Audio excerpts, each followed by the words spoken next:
Welcome back, guys. This is your host, Son Mythos. This is what I look like. Face reveal, huzzah.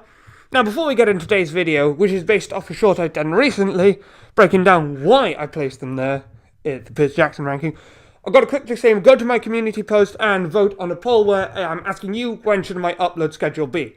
There is the option of like 1 to 2 a month, or one video every 2 months, 1 to 2 months, or then there's the option of 3 to 6 months. And essentially, the more time I have, the higher quality the video. So I'd be able to research, write the script, re-record, and edit more, giving me more time, so you'd get higher quality videos less often. But I'd still try to do daily shorts. Currently, I do the shorts on the day I upload them, so I'd try to get ahead of that as well. Then you have the option of possible second channels. Because the less time I have to edit, and you won't get as good of quality videos, but you get me more often. So you get to choose which one you want of those three options. But then you've got second channels, like a gaming channel, channel about my book, maybe the lyric prank videos, because they're very popular, but they're just not what I'm going for this channel.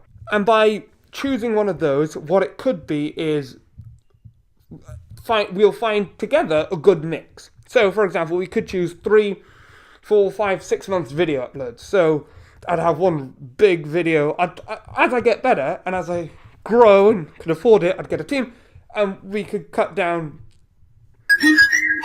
the wait time for those big videos. But currently it's just me, and maybe an editor when I can afford it, but I can't. So the gaming channel, I was thinking we do Black Myth Wukong, or FIFA, or Overwatch, or something along those lines. And I'd essentially just play the game, record it, cut out the boring bits, and get it to you. So I say, play for an hour or two a day, right? So, say that's what I do. 10 or 20 minute videos, giving multiple, which then could get us to do multiple a week, or once a week, at least, without taking too much time, or something like that. That's, or maybe once a month. Whilst on the main channel, this channel, we have the serious discussions about animes, manga, books. For example, I want to talk more about Percy Jackson, more about Batman, and I want to talk about Overgeared. No one talks about it. It is one of the best written light novels out there. The manga's good, light novel, better than One Piece. Yes, I've said it. The world building is insane. So, let me know what you think in the comment section below. But anyway, on to the video today. Now, I will show you my showings now.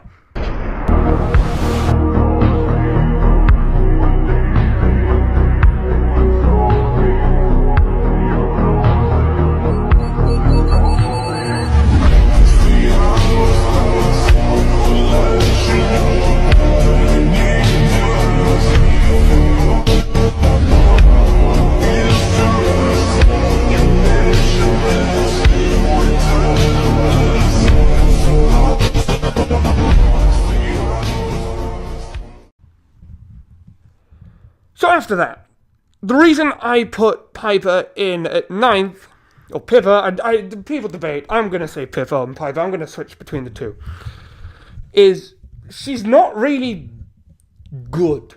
She's good, but not good.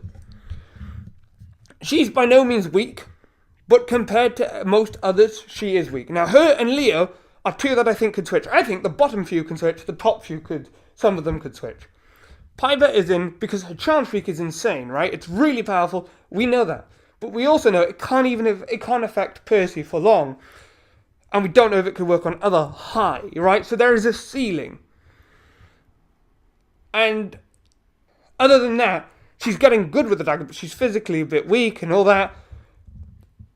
And because of the charm streak, it's very hard to match her, because Leo, who's in at number 8, I think he's physically stronger. And my reasoning is, he's a blacksmith. He literally creates things. You need to be strong to be able to forge metal.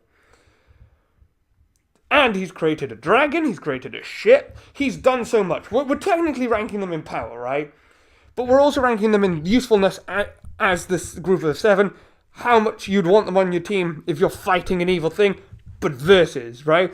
And he's been able to beat Cyclopses with little experience with just a few tools in his belt. That is... But the main reason is he's immune to fire. That is a huge thing. Do you know how common fires are in the Percy Jackson world? I don't. I haven't counted. But I'm telling you now, fires are bound to happen when you've got monsters that can cut through steel or spit venom or fire or anything like that. Especially when you've got the Hephaestus kids and the Apollo kids and the Hermes kids all doing unbelievable stuff just to prank people. They will create different types of fire bombs and things like that. So, that's one of the reasons he's ranked above her. Up next, we have Hazel. Now, she yet again is another weird one, like Piper, because her physical and combat ability, I think, you could argue is less than the previous two. But she has two abilities, off the top of my head, that just make her OP. Her ability to control minerals, right? Gold, minerals, anything you find in the ground is her father, Pluto, the Roman god of the underworld, his domain. That's his domain. Underground, his domain. So she can control, which, that's not very powerful. They're cursed. The items are cursed. You touch them, you're dead or something bad happens to you. You do not want that. But that alone would put her high, but I'm not sure if it would put her above it, because Piper can charm speak most people. I don't know if everyone's going to get attracted to gold, and want to steal it, in the middle of a fight. But it's her ability to control the mist. She has been able to control the mist, so it works on other demigods, gods, on monsters, to such insanely high degrees. I'm pretty sure she's done it against people who have been controlling the mists for thousands of years, including the goddess of the mist. That one might be miscorrect, but either way, her ability to control the mist will definitely affect those below her, and it will affect those above her. Generally, the only thing that's putting her below next on this list is experience, because the next on this list is Rhaena. The leader of the Roman demigods, the one who is in charge, I'm pretty sure, before Jason, during Jason, and after Jason. She's the Roman Annabeth. She's strong, she's sturdy, she has 2 metal dogs, she has a lot of experience, and she's a leader. She is going to be 6. I think she's relatively close to Annabeth. We know more about Annabeth's feats. Which you would think that segues onto Annabeth, but it actually segues into Frank, who, he's got the most godly blood, if that makes sense. He is a child of Mars, the Roman version of Ares, who I think is also better than Ares. But he's also the descendants of a Chinese god. I can't remember which one, but that means he's comes from at least 2 pantheons. He's got 2 godly DNA in him. He's an expert archer, which is uncommon for a child of Roman, Mars. He's a good combatant, and he can transform into any animal. I think that might be from the Chinese side. And he's a bit awkward in his body to begin with, but he grows into it. Literally grows into it. So he's a skilled combatant. He can fight from range, up close. He's got a big, strong body. But would that be enough to overcome experience of Rhaena, the other powers? Yes, he can transform into monsters, animals, as I said. And monsters. He finds out he can turn into monsters. That means he can turn into the Minotaur, a dragon, a centaur. We don't know if he's able to turn into gods. I don't think so. But for all we know, he could be able to at least turn into minor gods. But even so, there are so many powerful animals out there. The Cyclopses, they're powerful. Hydras, extremely powerful. He can turn into the golden lion that has impenetrable skin. That puts him really high, and I think he has potential to even go above Jason on this list. Because the versatility and the power he has, if he gets the experience, will put him higher. But we mentioned her earlier, so who did I put in at number 4? It's Annabeth. Now she goes here because of her experience. Her intelligence, her experience, and her fighting skill are above everyone below her, apart from maybe Rhaena, but we don't have enough feats of her. We just know she's extremely experienced, intelligent, and powerful. But Annabeth has survived the underworld at age 13, has gone face to face with her fears like Cyclopses, has fought against gods alongside Percy Jackson, has survived Tartarus. And she was able to accomplish one thing no child of Athena has ever done before her, the Mark of Athena. She is quite literally the smartest child of Athena. But unfortunately, her experience, her intelligence won't let her go above the top three. They are the big three. It is Jason, Nico, and Percy in that order. Why Jason third? Well, he's strong. He's very strong. He's a leader. He's powerful. But he's able to shoot lightning blasts, able to stagger giants.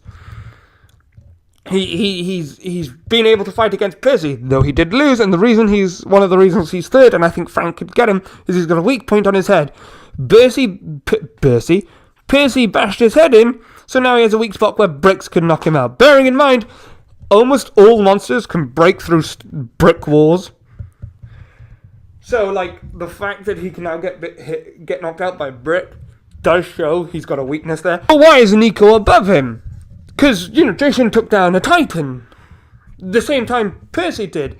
Percy took down more and took down the leader Cronus, so above. That's obviously above. Well, it's because Nico was able to survive in the labyrinth on his own.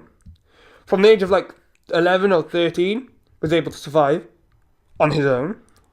Is close to his godly parents, so has a lot more knowledge from them. Because he is close with Hades and Persephone, who's his stepmother. His powers of shadow travel and all his powers are just really cool. His powerful. I think he's a great support. His skills are really high. It's just generally lacking physically, but his experience, especially to survive to live in the underworld and to survive Tartarus by himself, when even Percy had the help of a Titan and Annabeth, shows that he is extremely powerful. But he's not more powerful than Percy. Percy has fought gods, titans, and giants. He has fought a god of the sea to a standstill whilst he was heavily injured. In her domain. He has beat the god of fear, the gods of fear and terror, the sons of Ares. He was able to injure Ares at 13 with 2 weeks worth of training, a week or two worth of training. Think about that. Think about someone going up to prime Mike Tyson, Muhammad Ali, maybe even a combination of the two. And imagine a 13-year-old going up to them and being able to leave a lasting mark. Maybe he'll heal over time, but leaving a bruise. That's just wouldn't happen. Percy did it. Percy